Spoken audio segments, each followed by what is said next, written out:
baka karon mga kalumad nya. Dako na gid siya mga kalumad no. Happy kay ko sa akong kaugalingon mga kalumad nga di ko makatuo ba nga makapamutang ko or makapamuhi kog mananap nga my god imagination ra nako no sa una. Ano, sin asin. Oh, so mao na siya mga kalumad. Happy kay ko magtan-aw mga kalumad ay nadili mga kalumad na ako diri sa akong inayan nga kanding mga kalumad.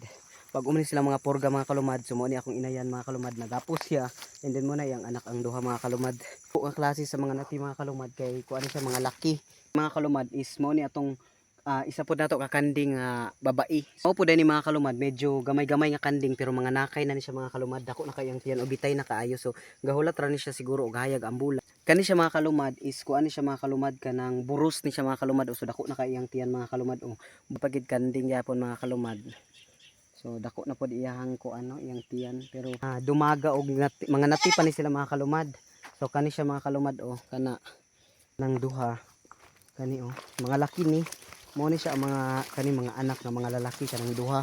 Katong mama is buros na pud mga kalumad. Apil tong puti nga akong gipakita sa inyo nga napoy duha ka nati buros ito nga bildan na mo sila mga kalumad. So tanawa dagko ni sila kay una ni sila gianak atong isa.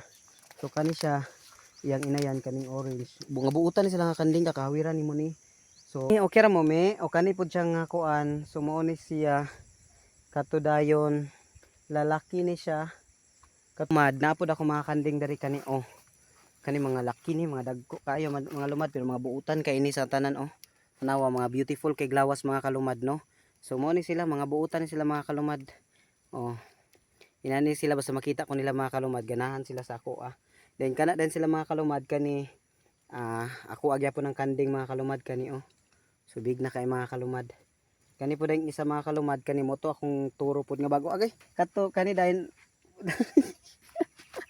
kani ito mga kalumad bago po na ako napalit pero buros na siya mga kalumad.